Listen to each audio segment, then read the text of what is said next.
You are listening to the Hostage to the Devil podcast. Some listeners may find this content disturbing. Thank you for giving me your time, your precious time. And can you introduce yourself to the audience who don't know you and your line of work? I'm in this very strange line of work, if you will. Have been for almost 5 decades. It's a long time. Wow.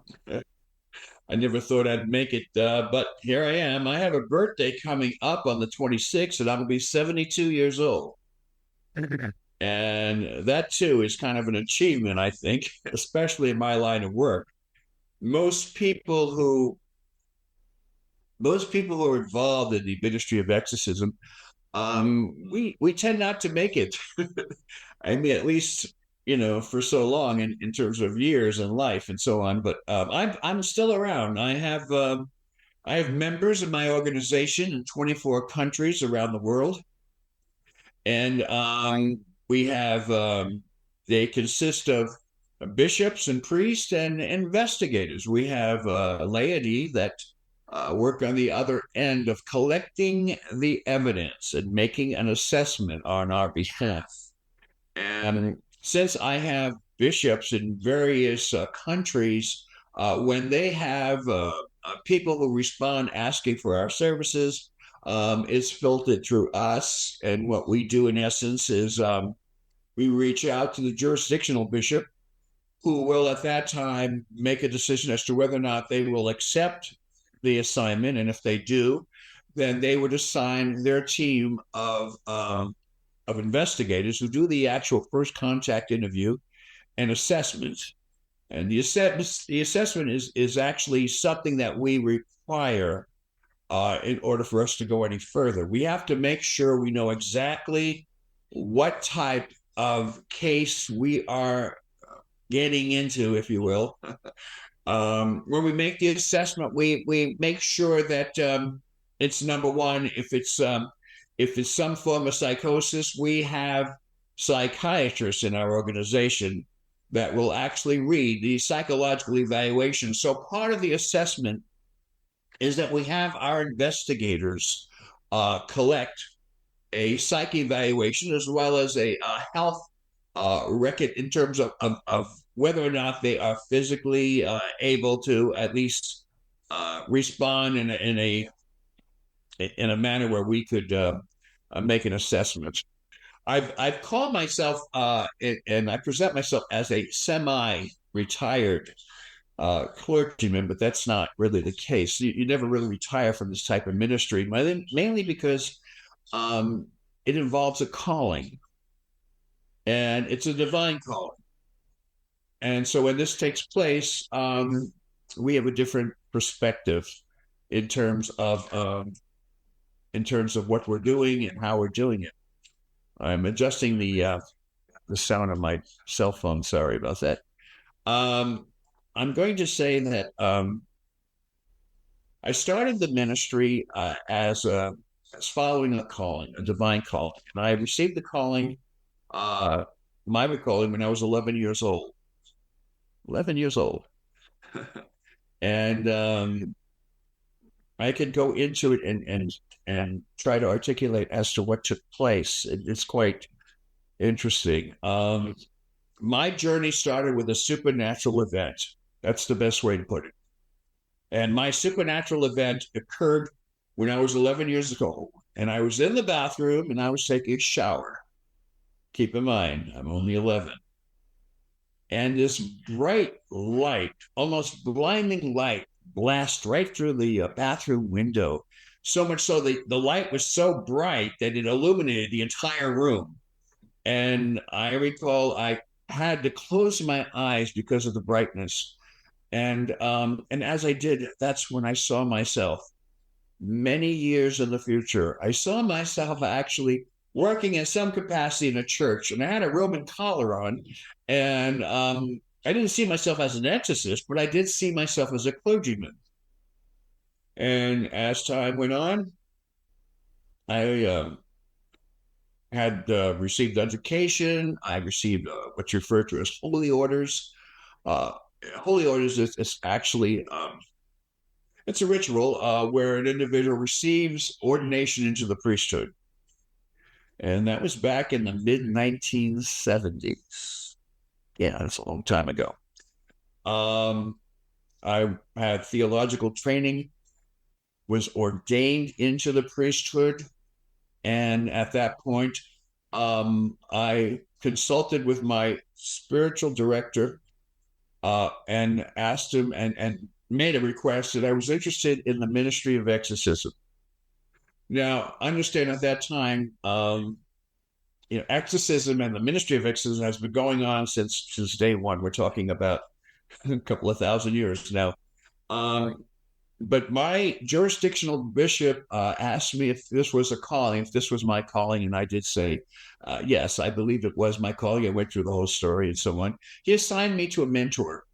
Now, in this time, I had 3 mentors, but the one mentor was an experienced exorcist, and I became his assistant for 4 years. It was kind of like an on-the-job training type of scenario. Where anytime he had a case, I would be there. I would read the response. We used a Roman ritual, and which is like a series of prayers to drive out the demon. And now, my part as the assistant is I would read the responses, and the exorcist, who was a bishop, would actually perform the ritual. And so for 4 years, I was his assistant. And this went on. We've had many cases, between 3 to 6 cases a day, which sounds like unbelievable. But, sometimes it just required a house blessing in terms of doing an evaluation and then trying to understand what the problem is. Now, this is before I created this systematic analytical approach in regards to how to make an assessment to see whether an individual is truly has a demonic issue, or if it's something else, such as a psychological issue. If that be the case, of course, we have other services that we would refer the victim to. But in getting back to the story, in 1979, I was 79, 1980, somewhere like there. I was elevated to bishop-elect. And in 1982, I was consecrated as a Catholic bishop in the traditional Roman Catholic Church, the old Roman Catholic Church. And as a result, I started receiving many requests within our jurisdiction in regards to people who are requesting our assistance in regards to exorcisms and evaluations and things of this nature. Back in 1982, I created what's referred to as, and what I've called, the process. And the process is an actual program that's a written program where people, priests, and investigators will follow in regards to what they should say and how they should conduct themselves for the first contact interview. The process consists of 3 sections, which is the first would be the health section. The psychological section would be the second, and the third would be the manifestation, what takes place within the home and within the individual. And as our investigators are actually interviewing the victim, they're also being taped. And we have videos of the individual who is responding to the questions. We have 60 questions that make up the assessment profile. And once we have that information, our team would make a walkthrough investigation. They would investigate the house, every person that's in the house, as well as do an investigation on the victim, find out whether or not this individual had other cases that he's tried to seek help on. And if that be the case, there should be some type of paper trail that would indicate that this individual had similar problems in the past. And of course, this would all be collected as evidence, and all this would be put together in in what we refer to as the actual assessment. Now, keep in mind, we also request the psychological evaluation and the health records of the individuals before we do anything. So what we do is, in my case, I would just simply look at the evidence. I would consult with our psychiatrist, and they would see whether or not there is something that we should be concerned with, or if it's just a normal scenario. And then I would make a judgment call in regards to whether or not we should go on and go further into the case, which would call for an actual ritual. And we would assign a priest to do the ritual. And along with their team, the investigation team would accompany the priest. And this is pretty much how the process would be. Since our organization is worldwide, we have requests from people from different countries. And if we have a bishop in that country under their jurisdiction, we would ask if they would get involved in the case. And if that be the case, then they would assign their investigators and they would do the assessment. The time on all of this would take anywhere from 3 to 6 months. And it sounds like a long time. And when a person has and shows symptoms of demonic possession, they're going through tremendous pain, and they're going through the anguish. They're going through so much, and it's horrible that they have to wait for so long. But we have to do our diligence. We have to make sure that we covered all the bases. We have to make sure that this is truly a demonic issue, and if it's not, we could throw the victim further into their psychosis, and if that be the case, it could be very dangerous for them. We're feeding them, into the delusions, and a lot of people have that have been in this state have actually been driven to a point of suicide. So this is a very serious, extremely serious type of scenario. This is a serious ministry. There are a lot of clergy that won't even acknowledge the fact that demonic possession is a real thing. Ever since mental health, issues have come up. We have a psychiatry, we have psychology, we have people that can actually analyze behavior and put a label on it and call it a psychosis. This is why we have 2 psychiatrists in our organization, and so before we do anything, we have to make sure that it's not a psychological issue, because if it is, well, then obviously we have to make other referrals. And this is what we do. Well, I receive between 2 to 6 cases, 2 to 3, 4, 5 cases a day. And these are people that are requesting assistance. And I'll keep in mind, I'm semi-retired, so to speak.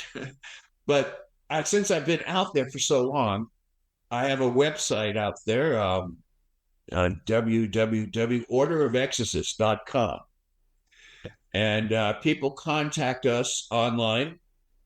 Of course, we have many social platforms as well, Facebook and so on. We also have a podcast, weekly podcast, where we invite callers to call in with their concerns, especially if they feel they have demonic issues, or if they feel that they are actually experiencing symptoms of demonic possession. Now, I have to say, demonic possession is very rare, but when it happens, and if it's a genuine case, you will know beyond a shadow of a doubt. It goes beyond everything that you may have seen on TV and movies and so on. People will actually levitate. Supernatural things will take place. Things will start moving totally by themselves, and there should be no reason as to why these things would happen unless it's supernatural. We believe that our ministry is in the middle of the battle between good versus evil. We acknowledge the fact that there is evil in the world. And, you could be an atheist and you still have to understand and admit there's a lot of evil going on in this world that we live in. We have people that are so dedicated and they're the best of the best. They're willing to put themselves in front of danger. They're willing to put themselves in front of the darkness and all the fears that go with it. It could be very devastating, especially if you've never experienced the supernatural and you're part of our team as an investigator, and you see these things happen before your very eyes. It makes you a believer like really fast when you see things like that. Just from a realism point of view for the audience, you say you get 5 to 6 a day. Out of all those cases, I know it's hard to say per year because it changes, but how many of those cases from a percentage point of view are actual demonic possession, and how many are sort of demonic obsession? Well, demonic oppression is more common than demonic possession, but we don't know what kind of case it is until we do an assessment. So the way it works is that we have people that will email me directly, and when I receive the emails, I look at the case. I look at what they're describing in regards to whatever situation it is, and then at that point, I notify all of my members worldwide as regards to the exact verbiage that has been given to me. I put it on a report and I send it out to all my members. It's a group email. And any members that are willing to travel to the location, or maybe the case has originated in their city or state, country, whatever, they would acknowledge the fact that they are willing to accept the case. That being the case, then I give them, as I notify all the members in our organization about a case. Every time a case comes in, I send it out to our group. It has information as to their contact information, phone number, email address, and more importantly, the description as to what's taking place. And then at that point, if one of our clergy from one of our affiliates around the world, let's say they want to take the case, they would contact me, let me know, they keep me abreast as to what's going on. If it's one of our affiliate jurisdictional bishops, they would contact me and they would tell me that their team is on it. They've accepted the case, and as I said, the process is it takes a long time to actually come down with a true assessment. But we try not to make any mistakes because, as I said, it truly is a life and death situation. I don't want to feed someone's psychosis and support what they truly believe is something that's, and the reality is it's nothing but a psychosis. Now, understand, too, that there's a very fine line between a psychosis and a demonic influence, because who's to say the demonic influence can actually drive a person into what's referred to as a psychosis. So, we have to be very careful in our approach when we make our assessments. So is it fair to say that true possession is very rare? True possession is very rare, but I will say this. When it comes up, it will hit all the red flags, okay? Some people say, well, if you've ever seen a person who has a seizure, epileptic seizure, for example, it looks like the person's possessed because, you'll see the body will contort. You'll see unnatural movements from the body and joints, and it would be it's sometimes very frightening, to say the least. But it doesn't mean it's a possession, It could be just simply a medical condition. And, and that could happen. But when you see the victim do something other than just contort their body, when you see them do something that's unexplainable, like crawling up a wall or literally levitating. Oh, in my career, my 48 years, I've seen at least a couple of dozen people that actually did this. I mean, it's like an unbelievable phenomenon. And then, to even hear these cases, you have to be at a certain level where you are embedded in your faith, because all your logic, information that you were taught, will tell you just the contrary, that it cannot be true. These things cannot happen.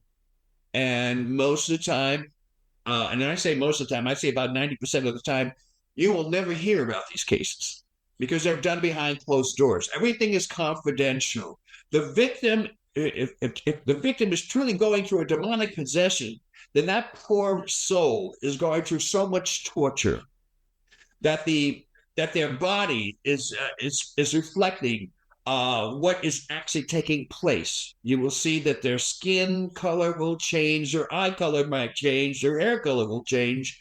You will see other things that are totally unexplainable. The texture of the skin, for example, would be very cold.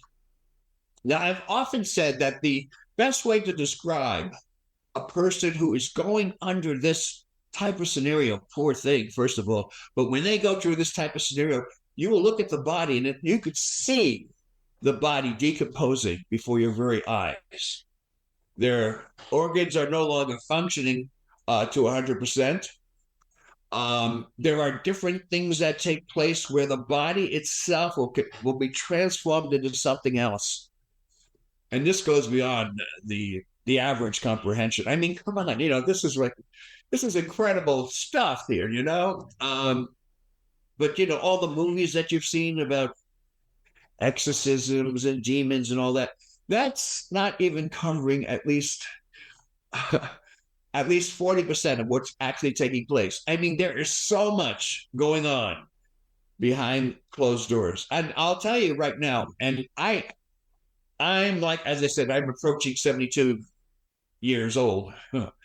And so at this point, I don't really care too much what people think when I tell them, when they ask me to tell them about the process and to tell them the stories that go on, the true life stories. I don't really care if they believe it or not. All I could do is just tell the truth. And the people who are in our various teams in 24 countries will tell you the same. When you see something that's supernatural, you don't have to convince anyone, because it takes a lot of convincing to actually have someone actually believe you 100%. But for them to be a true believer, they have to be in the room, the ritual room. They have to be part of the investigation team. And when they start seeing things move by themselves, the furniture moving from one side of the room to the other, it can be pretty shocking. Talk about being a true converter. I mean, you become a true believer almost immediately when you see something like that happen. Okay, there's no doubt. Now, in regards to public opinion, well, they will tell you, especially if they've never truly acknowledged or experienced anything supernatural, they tell you all of this is fantasy. But those of us who have been through it, and those of us who have actually come close to death, which I have a few times, I'll share a story with you. My next question was, without sensationalizing the topic, can you talk us through one of your, let's say, most challenging cases? Yes, I'm going to. And that's going to the most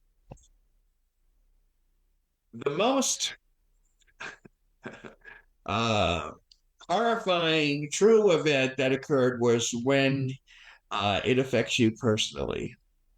And it has affected me personally. I've been close to death. In 2013, I was doing an exorcism ritual, and I had my team and several members were around me. And as I was doing the actual ritual, I felt what the best way I could describe it was a 2x4 struck me 3 times my rib cage on my left side. I literally lost my breath. We were everyone saw the reaction. There was nobody there, of course. It was an invisible entity that struck me 3 times on my left side. To this day, I still have a residual of the experience, but that's another story. I keeled over, but I was able to recompose myself and continue the ritual with the help of a couple of my assistants. Um, and then at the end, we were successful. It took us a long time, a few days, but we were successful. But when that incident occurred, I had to go to the hospital immediately. I saw my family physician and then, of course, to the hospital. And what they found was they found a 2-liter sack of blood that was wrapped around my heart. And they have, and to this day, they have no idea as to how I succumbed to that condition. They removed 2 liters of blood from the sack that was wrapped around my heart, which caused me, of course, the shortness of breath and so on. I was in the hospital for 30 days. The hospital was San Antonio and San Antonio Community Hospital in Upland, California. I give this as a point of reference because what I'm saying is absolutely true, every bit of it. To this day, I still have residual pain. And this past year, I had 3 CAT scans, and of course, the blood analysis, the whole 9 yards, and they can't find anything. And yet, I've been suffering physically for some time now. It's all because of the residual that had occurred back in 2013.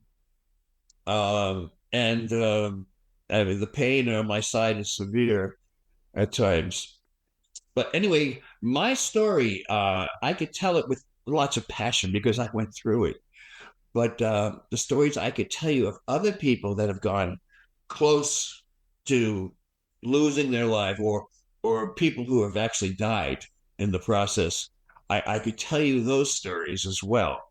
But okay, and I see a little flag on my computer. I love this technology. Okay, I mean, I can't wait for you to invite me a second time once we have mastered this technology.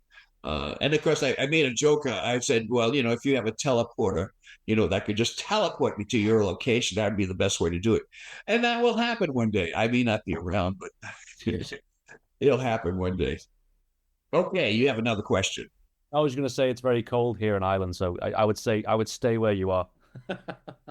Can you address to the audience your denomination? You mentioned about traditional Catholic. Just for an audience that doesn't know the difference between pre-Vatican II, post-Vatican II, can you talk to the audience about what your denomination is? Well, we are Catholic, a Catholic faith. We are pre-Vatican II. We all our sacraments are acknowledged by the Vatican. We have what's referred to as apostolic succession, valid lines of apostolic succession, which is a line that started when Jesus Christ placed his hands on his disciples in the very beginning. Since that time, we've had a Christian tradition, where hands would be laid on to our disciples, to our followers, and they in turn would do it. But this went on for 2,000 years. Okay, we have a line of apostolic succession, which is kind of a spiritual tattoo that's placed upon us, and so that's been going on. Of course, the Catholic Church has gone through lots of schisms and lots of shoots and so on. But we have apostolic lines, and so they acknowledge our sacraments. We are part of the Catholic faith, and our sacraments are all, they're all valid, and that's why we're able to actually perform these rituals that are effective. There's a lot of people that we have helped over the years, and I have to believe it's because of the Holy Spirit. I have to believe that because of the apostolic succession and our faith base that we're able to be successful.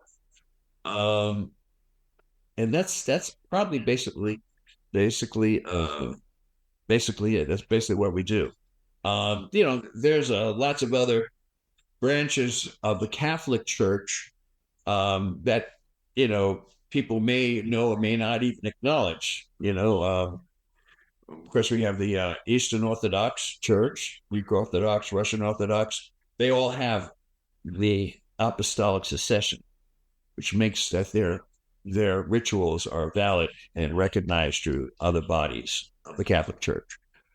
We have Eastern Orthodox, of course. So we have a lot of different denominations within the Catholic Church. A lot of traditional priests will tell you the same. However, there's a lot of staunch Roman Catholic for the Mother Church will tell you just the opposite. Pope John Paul II had signed a document in the year 2000, which acknowledged that even though we are not in full communion with the Vatican, we are still part of the Church. And since our sacraments are valid through apostolic succession, we've been accepted in the main fold. Even though that most of our bishops and priests are autonomous, and the only thing that connects us together beside the apostolic succession is that we share this ministry of exorcism. We charge no one. This is a free ministry. We never ask for money. Of course, people like to donate. That's a different story. But we never ask for money. It's not a business. It's a ministry. And so as a result, we thank God for that ability to be part of something that is unique, if you will. Would you say the rite of exorcism became weaker post Vatican II? When you're doing the rite, are you using pre-Vatican II? The old tradition, yeah, the old tradition. It's Vatican II. They eliminated the St. Michael's prayer for the Mass. It used to be part of the Mass. It's no longer. And when we celebrate Mass, we say it in Latin. So there's some subtle differences such as that. But as a traditional Catholic priest, we stay close to our beliefs, and we are part of the Catholic Church. And the Protestant, by the way, they have a ministry of exorcisms too. It's called their deliverance ministries, and the same outcome. I would say that as a traditional old Roman Catholic denomination, we make our final judgment in regards to exorcisms and whether or not we are going to perform an exorcism. That is left to the jurisdictional bishop of that city, town, country, and so they're totally autonomous in that respect. In other words, they don't have to ask for my permission if they decide to take on a case and follow it through. That's up to the decision of the jurisdictional bishop. So that's basically how it works. The Roman Catholic Church, of course, they have another process that they go through.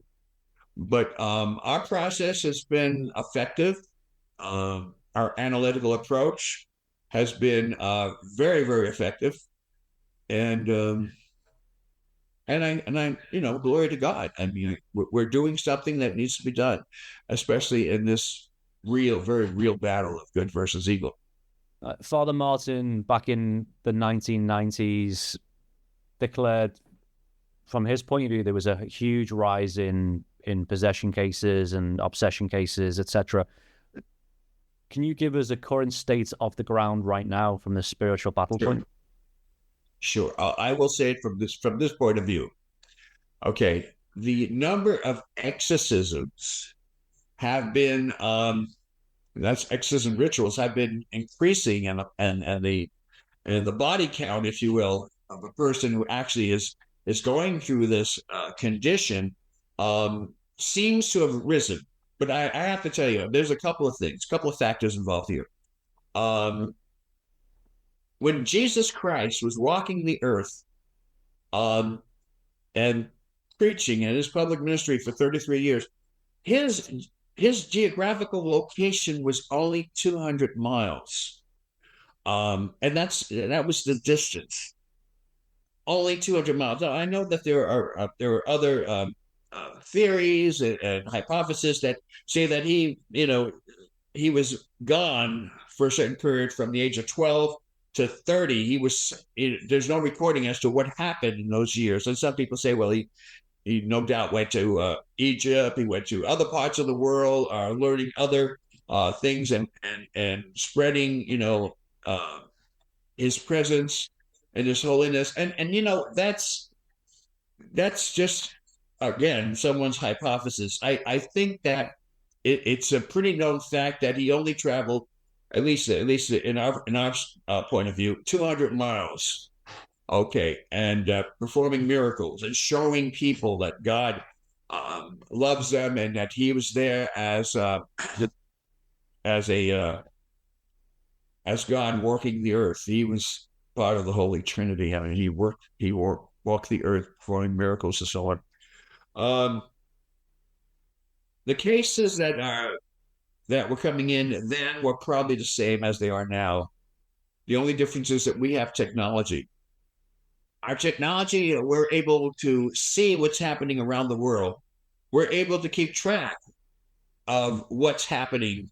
And at the time of Christ, there was they didn't have that technology. In fact, this technology is pretty new. I mean, maybe close to maybe 80 years now that we're doing what we can do, and it's amazing. I mean, it's like, you kind of wonder if it's even real, but it is.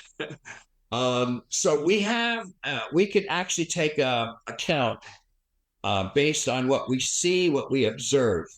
But in regards to people who are falling into temptation, people who are falling as victims of the demonic, that has been going on from day one.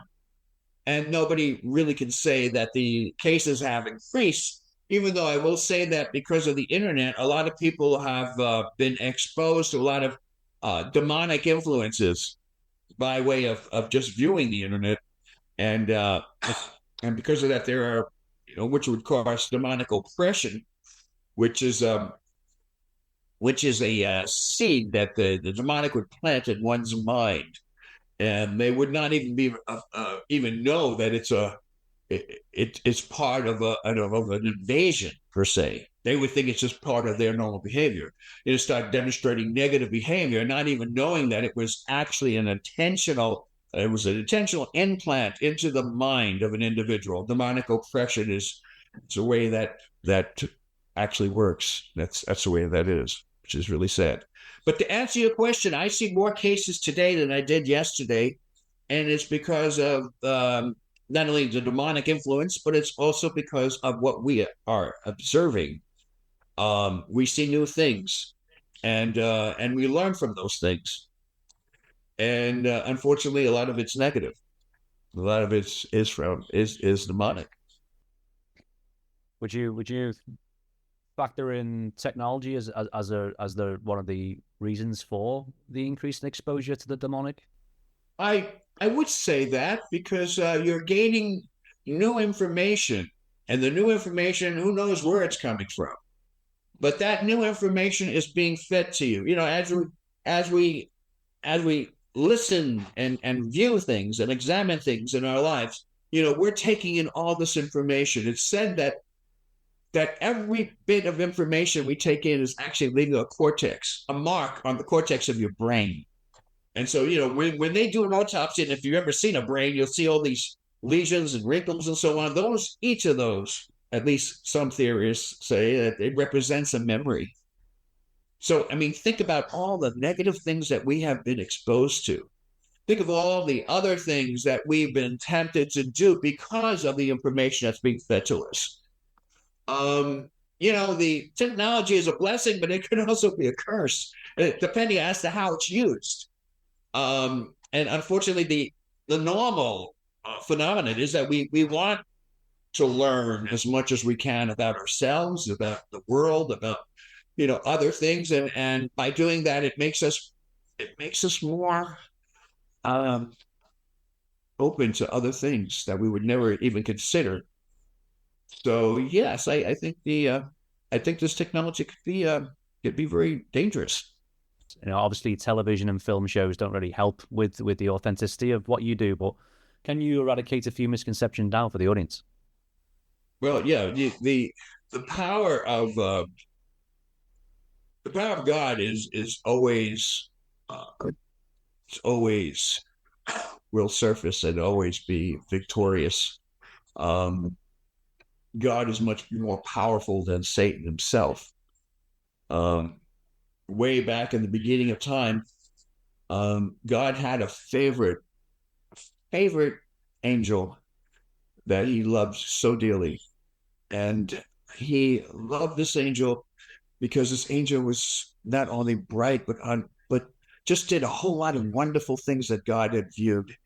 And this angel knew of how God had favored him, and he became very absorbed in himself and wanted to be just like God, and started to declare himself as just as great as God. God didn't particularly like this line of belief. This angel was named Lucifer, and God thrust Lucifer, kicked him right out of heaven. And on his way out, Lucifer took 1/3 of the angels, and those angels are known now as the fallen angels. They're also identified as demons.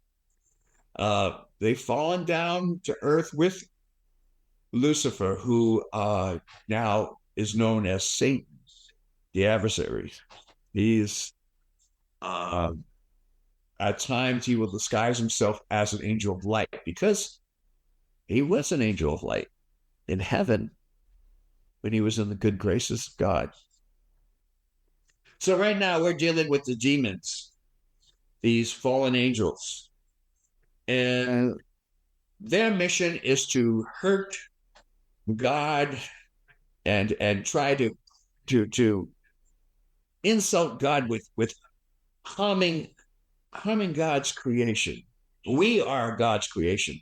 We are made in the image of God, and God loves us, each and every one of us. And the demons, Satan knows this, and he wants to hurt God by destroying us. And the demons, they can't actually hurt us, but they can invade our minds, and they could make us hurt ourselves. They can drive us to do other things that are negative in nature. And this is where substance abuse may fall in, maybe just an overindulgence of something that's terrible, very bad for the body, may cause us to do evil things, may even cause us to lose faith in everything and commit suicide, which is the ultimate sin. As a result, the whole purpose for the fallen angels, who are demons, is to try to hurt God by hurting us. And we have been called to this ministry. That is, we, as the clergy, warriors of God, if you will, we have been called to this ministry to fight the evil and darkness of the world. And so when we fight demons, we are not only fighting them, but we're literally in a battle. And if the demon decides to go into one of God's creations, and if we happen to be in part of the scenario, we have to do the very best we can to drive that demon out. And we do that by a series of prayers. We do that by concentrating and allowing ourselves to be used by God. And that's the only way to drive out a demon. Sometimes it takes a couple of days, weeks, months. It's very involving, to say the least. Yeah. You mentioned before about other people's stories. Can you talk us through a few cases that really sort of hit home and were quite scary in its essence. Could you talk us through cases from if it's friends who've seen it or witnessed the manifestations? Talk us through a few stories. It's funny, that's the people want to know, general speaking, people always want to know, tell us your most scariest story. Well, I'll tell you that all of these stories are terrible. All of these stories are horrifying. I mean, I just said furniture moving by itself. I mean, that's pretty scary in itself. When you start seeing the environment change, even the air changes. It becomes heavy. You can feel the air pressing against your body. That's kind of scary. Or when you feel the ground that you're standing on starts vibrating, and if you touch the walls, you run the risk of being part of that wall. You talk about horrifying. Oh, all of these stories are scary. I could tell you lots of stories about people who've actually died in the process, not because of what we did, but because it was time for them to make their exit. And unfortunately, they were driven to do themselves in, unfortunately. There's a lot of people in mental institutions that are there because they've gone through a ritual of exorcism. Maybe they've just simply surrendered, and as a result, they've allowed themselves to get even further and further into the darkness. All this is scary. All this is horrifying. I could tell you a story about what occurred many years ago, and I could tell you our most recent story. But let me tell you a story that, and in regards to being horrified, well, yeah, it's a little startling. I mean, I've been in hotels. Most of my ministry has been in the Skid Row areas, and we would service all of these rundown hotels. And the majority of the people that live in these hotels, they're like at the end of their rope. They're just about waiting for death because they've lost all hope. A lot of them are drug addicts. A lot of them are alcoholics. A lot of them have just simply mental disorders. A lot of them are vicious thieves, even murderers, drug dealers. The bottom area of society can be probably found in this kind of environment. And we've had many hotel managers and owners of chains of hotels that have called us and asked us to do an evaluation because something unbelievable or something strange is happening in their facilities. There's at least, probably more now, but way back then, I think the count was about 200 of these structures, these hotels that were in downtown areas in Los Angeles, California.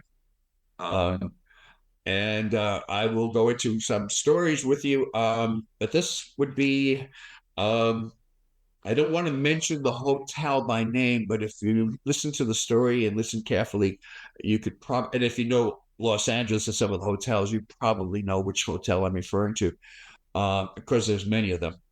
The one particular hotel that comes to mind was on, okay, the one story that comes to mind is on Main Street in downtown Los Angeles. That's the only area I'm going to give you. Change the location. This hotel houses about 80 or rather 800 tenants. And each person, as I said, about maybe 9 out of 10 of them have some of the problems I've just discussed in regards to substance abuse and so on. And a lot of these individuals, they check in, but they never check out, at least not alive. And we've been called many of times to just simply make an assessment, see what's actually going on. And if anything else, just to satisfy the curiosity of the owner or the manager or the management of the hotels as to why things are happening. And So as I'm talking, and this is really weird, as I'm talking, I have one of those pains right now on my side. It's really, it's funny. Every time I talk about the subject matter, I always seem to experience something physically. Okay, I'm getting away from the story. Um, some of the rooms in these hotels are vacant because of recent homicides, or because of crime scenes and so on.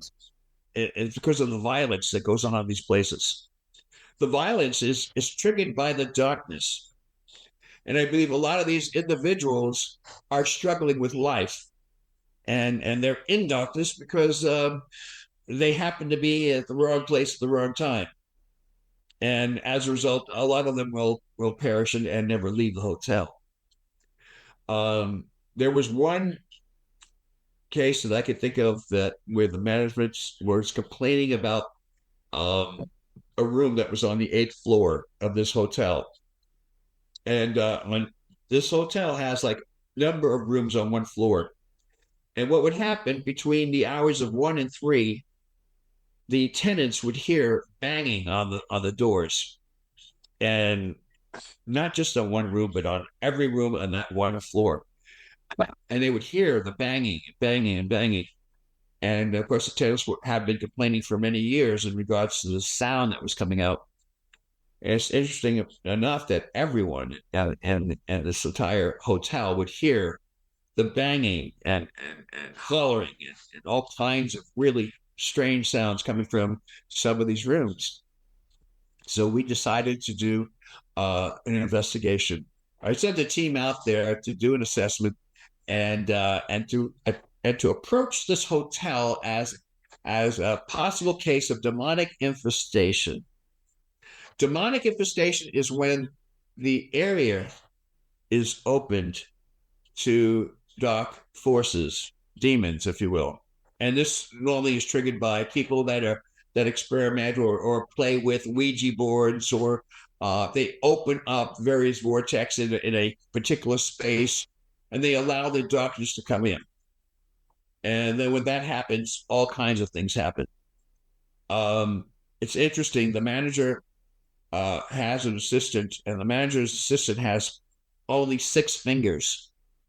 Reason being is every time he would go up to the floor over the years, something would happen and he'd lose a finger, literally lose a finger. And of course, people could explain and say, well, he's closing a window, or something happened, where the finger was just severed. And the reality is that it was too much of a coincidence that he would have to go to the same floor where all the sound were coming from, and then he would come back and that finger would be missing. And kind of strange, very strange, and kind of like, really, I mean, can something like that really happen? Yeah, we live in a world full of mysteries, and the darkness will do anything and everything to drive us up the wall with crazy, insane things. Anyway, yeah, this individual would lose fingers, and he lost a number of fingers as a result. We interviewed the guy, and we would ask him what happened to his hand, and he would tell us he just doesn't remember, has a memory problem. I'm sure he knows. I think, what happens when a person goes through a traumatic experience, it's thrown further into the subconscious, and then it's stuck in this critical facility where they just don't acknowledge it, as part of their reality. And this is one way that we are able to continue our lives in a normal, somewhat operational status, if you will. But anyway, that one hotel, you could smell the stench. And the stench normally comes out when there's some type of dark, evil entity occupying a space. As I mentioned before, a person who is under a demonic possession, their body will actually start smelling. The stench will come out because the bodies are decomposing. The one case that I could think of was about this. She was a young girl who they actually have footage, and she was acting very bizarre. And She disappeared. And for months, people were drinking the water, okay, in the hotel. The tenants were drinking the water, the tap water, and it had this funny taste to it. And it just so happens that the girl was found, and the girl was decomposing and was in a water tank that was located above on the roof of this hotel. And a very famous, very evil serial killer was staying at that hotel, and he was the one who actually tortured and threw this young lady into this water tank, and her body was floating there for months and decomposing. And the water that was being filtered was coming from that tank. So they actually tasted an off taste to the water. And little did the tenants know that they were actually probably drinking a lot of that body essence. Which, it's just really terrible. Is that scary? Well, I don't know. It's I wouldn't want to be put in that situation where I was living in a hotel, and on one floor there was lots of noise happening, and the management, the one person in management, was losing fingers every time he visit a certain room on that floor. That could be a little scary. I several exorcists have told me a few stories of manifestations that they've seen, and the biggest one, the most common one to them, was this hidden knowledge of somebody in the room or the exorcist themselves. Have you ever experienced a case where the person who is undergoing the rites has hidden knowledge about somebody in that room or yourself? Yes, we in our assessment we have a list of various things that we look for, knowing everything that's going on, every person that walks in the room. The person who's possessed can actually look at an individual and tell you all about the individual, tell you personal things about the individual, which can be very frightening, I suppose, especially when you walk into an environment that you're totally unfamiliar with. Other things that might be of interest is they don't blink. They don't blink their eyes. It's a bodily reaction. We have to blink our eyes every few seconds in order to keep our eyes lubricated. They don't blink. They just don't blink. They'll keep their eyes wide open. The color of their eyes can change into a solid color. And when you see it happening, because there are times when you can actually see certain things take place right before your very eyes, but you see the darkness will do that to trip you and to try to get your mind off whatever you're trying to accomplish. It will, as you've heard, the devil is a liar. The devil is a master of delusions, and will try to get your mind off whatever you're doing, especially if you're trying to perform an exorcism.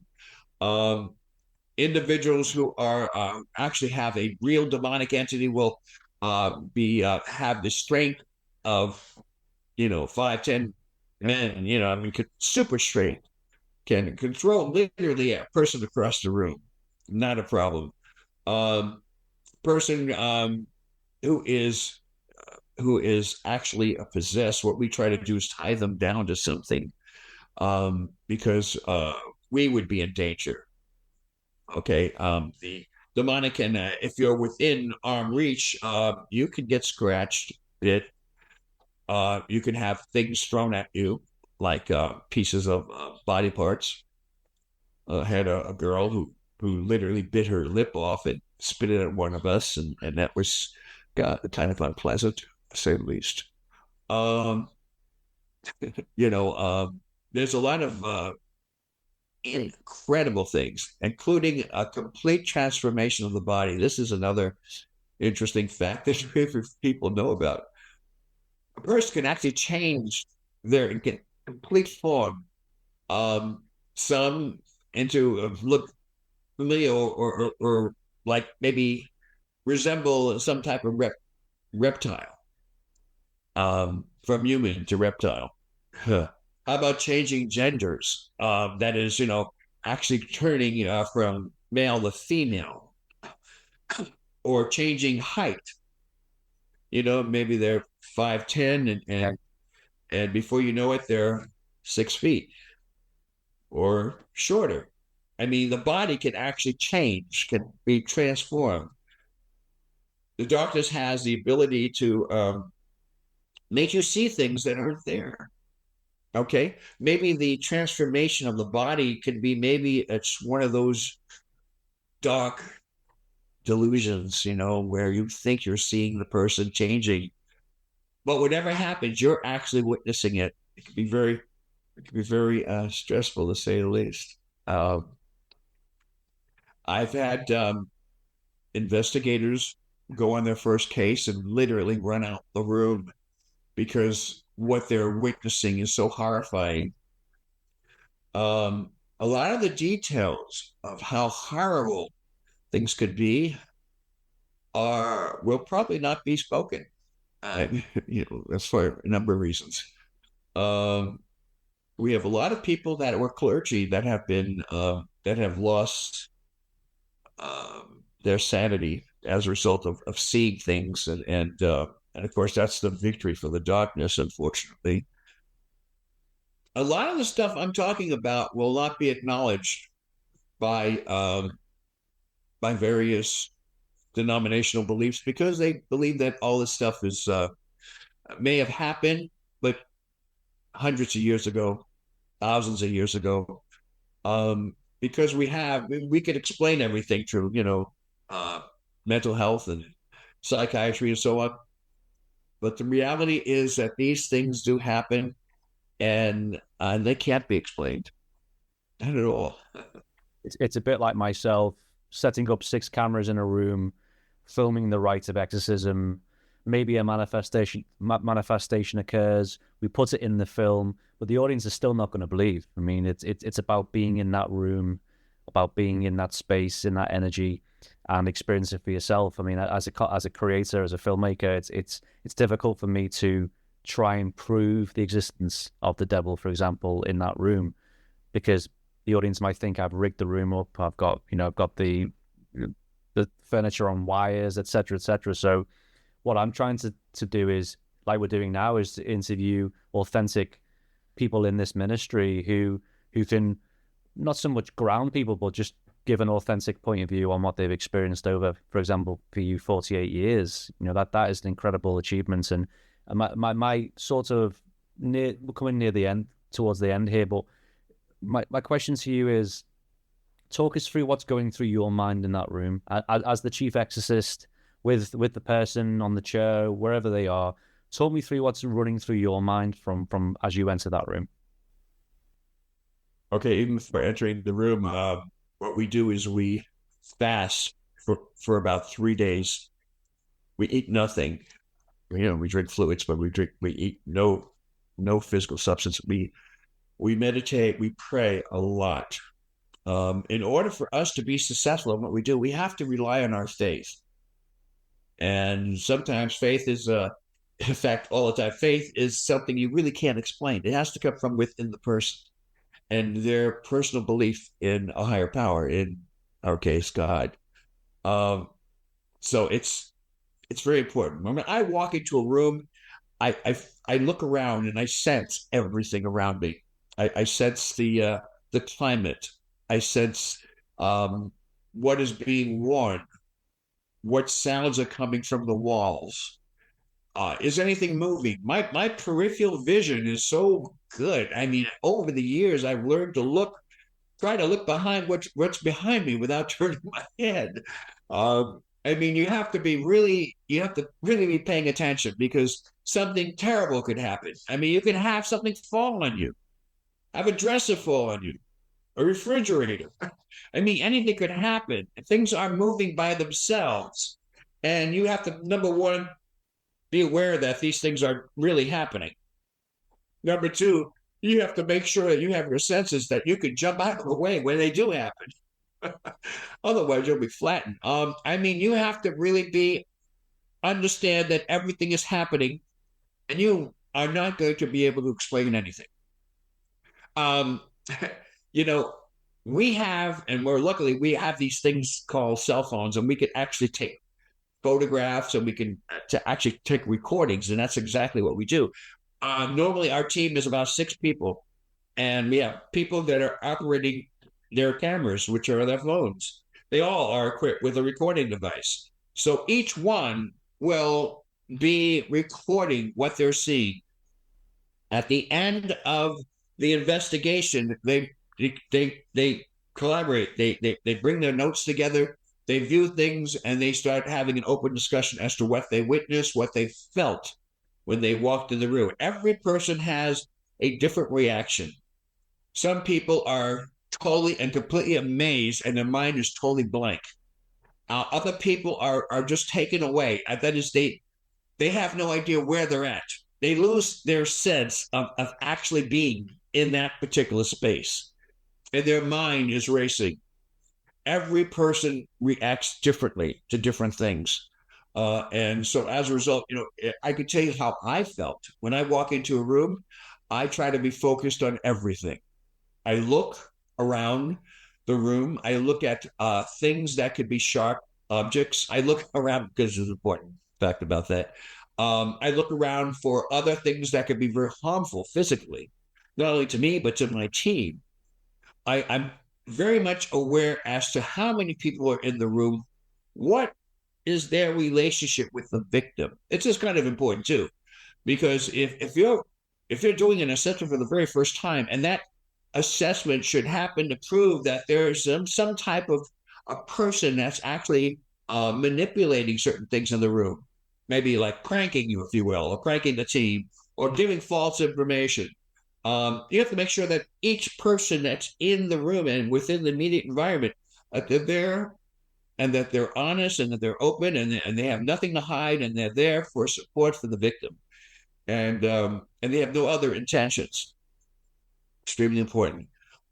Each person, each investigator, they have like a role, not only to collect as much information as possible, but also to understand that a lot of these things you're not going to be able to remember. There's a lot of things that are so traumatic that you won't remember because your understanding of what's taking place you can't relate to it because you have nothing to draw from in terms of experience. This is a very first time experience. If a person who visits the beach for the first time and jumps in the ocean and gets over his head with water and starts breathing, he's going to start going into a panic mode. Even shark bites you, you're going to go into a panic mode. You've never experienced that before. Who knows how you're going to react? Every person has a different scenario. I don't think that was a good analogy, but anyway, if you could follow that, okay. You have to look at things with a critical eye. You have to look at things and analyze as much as you possibly can. And whatever you take away, you have to try to remember as much as you can. That's why these cell phones and our technology could be a very beneficial type of scenario when you're doing an assessment because you can record everything. Am I right in saying that? Do you ever retire, or do you always get brought back into this line of work? And it's sort of like the old the war veteran who gets roped back into one last battle. Where do you see yourself in the next few years, for example? Okay, well, great question, by the way. I have been trying to retire because I'm getting old and I'm feeling the pain of all the things that I've experienced in life. I'm feeling the pain physically. I'm even my concentration sometimes just wanders because of there's so much stuff that you have to do. You have to know. About 3 years ago, I was getting, first of all, let me go back. I officially retired about 8 years ago, 10 years ago, something like that. But not really, because people kept calling, people kept, writing me with their issues, and I couldn't turn my back on anyone. So I had to come up with some kind of scenario. I kept calling and keeping in touch with all of my clergy, all of my investigators to keep this ministry going. It's like, heck, I'm replaceable, I'm sure, but but only when God feels irreplaceable.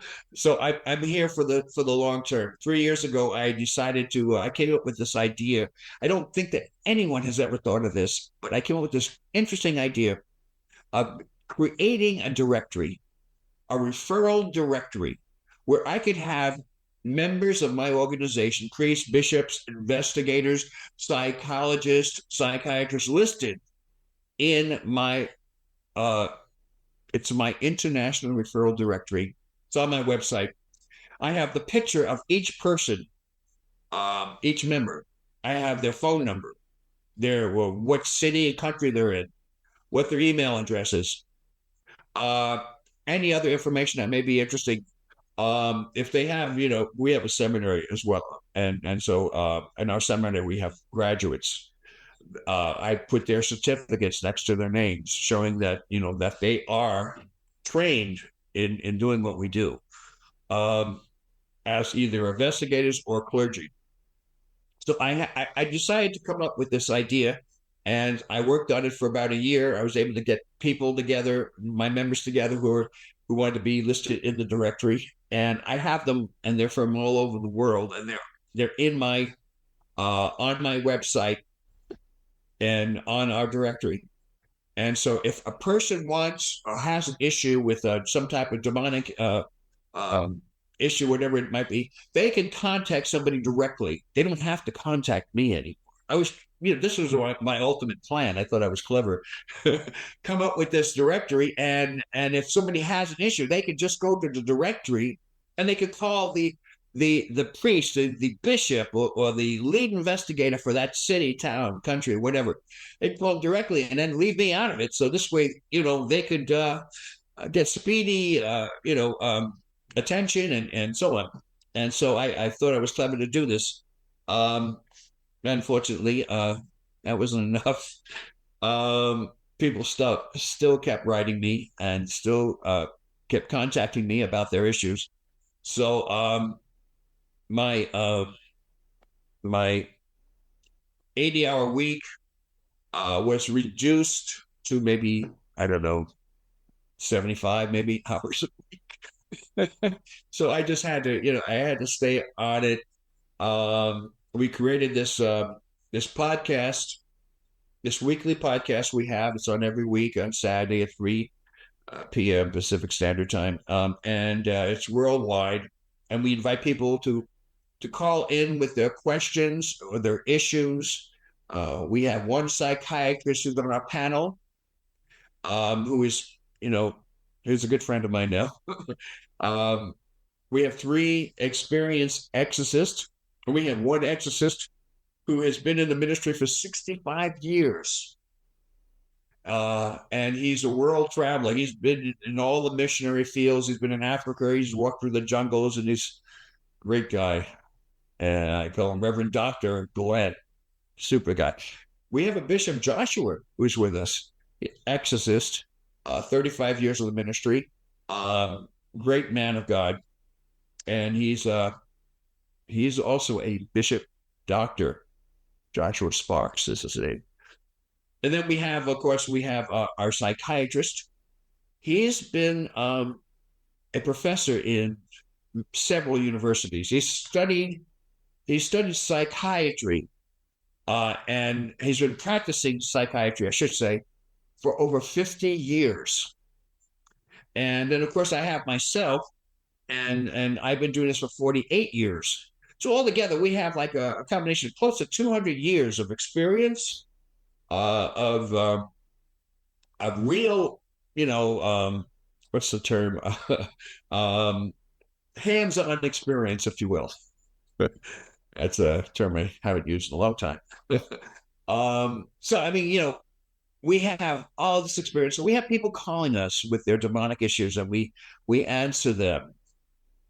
The name of our program, of course, is the Unseen Realm. And people will call it, and every week we have the show is only for an hour, but we cover a lot of territory. We answer anywhere from 3 to 6 people who are victims, and we give them input. So that's an extension of my ministry. So I do that, I also have 10 Facebook forums that I've created, and I have people running those, and I interject my opinion once in a while. To answer your question, I will probably retire when God calls me, which will probably be I hope a long time, maybe, I don't know. But that's the best I could do. Last question, and I thank you so much for your time. I could listen to you all day if I could. Last question is, I mean, it'd be nice to leave on a steam of hope, but you mentioned about this spiritual battle, and it's been battling for thousands of years. Right now, at this exact moment, are we winning, or are we on the back foot right now? Again, an excellent question. You must do this for a living. Excellent question. Right now, as I speak, we're all standing in the middle of the battlefield. Some of us are getting wounded. Some of us are getting severely wounded. Some of us are dying. And that's just a matter of fact. We're all have these targets on our backs because we're God's creation, and the darkness wants to destroy God's creation, thinking it's going to hurt God. Unfortunately, we're the people that are walking targets. Are we winning the battle? I'm going to say, of course we are. Of course we're winning the battle. As long as there's hope, as long as you have a relationship with God, as long as you understand that you're part of the light, you're not part of the darkness. And as long as you continue to hold your ground, of course, we are victorious. We are going to win this battle. Yeah. Beautiful close. Thank you very much. God bless you for your time and your energy, and I hope you continue on for the next few years. And if you're open for a film crew to come over, just let us know. Give us the green light, and we'll be over. And I'd love to get you on camera for real, and meet some of your team, and get to know the real characters behind this this spiritual battle that's happening. Not just in America, but across the world. Yes. Well, I thank you for inviting me on your show, and I wish you the very best of luck. Thanks for listening to our podcast, and remember about our Facebook page where you can find out more information about our documentary. If you have some spare cash, then please buy us a coffee over at buymeacoffee.com/HTTD podcast to help us keep this podcast going. And it would only be right to finish with the main man himself. Wherever there is a satanic ritual or any kind of occult ritual, there is a very strong danger or a very strong possibility that possession will take place. Is that true? It can't take place without possession. You mean the ritual and all of this cannot take place without somebody being possessed? So someone in the group that might be involved in something would be a possessed person? Who organizes it? What's the telltale signs of a possessed person? Or are there any? Multiple. It can be various things. The multiple signs, and there are telltale signs in younger people. In older people, the signs are very difficult to detect because they've learned to cover up. Okay. And an older person who has undergone possession probably is what we call perfectly possessed. That is, they're completely tranquil about it. The younger people, though, rebel against it at a certain moment. And hence you have the phenomenon of getting violent and thrashing around. And a baby, when it's hungry, it bangs its head against the ground if you don't feed it. And we eat also. And there are signs like somebody who's out of control, speaking funny languages, losing control of their bowels, a horrible smell sometimes pursuing them, or freezing cold, or strange happenings, irrational things happening to tables and chairs and pictures and doors and corridors where they walk, or the car they're driving. The signs are multiple, and you've got to be very careful to do a proper diagnosis, because sometimes it's just people are stupid, or they're afflicted, or they've got a disease like Huntington's chorea or Latourette syndrome, all of which we know is due to chemical imbalance of some kind or other, or a tumor in the brain. So all that thing must be carefully studied in a particular case. Remember this, there is a great attraction about Luciferianism, and the attraction is power. if you lose the grace of God, if you haven't got it, if you don't pray, if you don't belong to Christ, if you don't belong to God, if you've lost his grace, then the next best thing is Luciferian. Because it's a great sense of power, and it does give certain powers. There's no doubt about that. And Lucifer does help his adepts. He does protect them and aid them. They're not completely without resources. And the training, the formation is such that it makes you immune. You're taught to inflict pain without flinching. You're taught to see death. You start with puppy dogs and cats, and you can graduate to babies without a qualm. And destruction, mainly by fire, becomes a joy. These are the marks of the Luciferian attachment. It starts in a funny way through some mistake, like the use of an Ouija board, or transcendental meditation, or through hypnosis, or through, as we found out with the 20-somethings and 30-somethings, positive requests. Young men and women who can't make it, they ask to make a pact. And then they come and say, listen, please help me out of this. He won't let me go. And by the way, it's very hard for them to go. And sometimes they call you up and say, forget it. I'm done. He's my boss. He's going to take me. I belong in hell.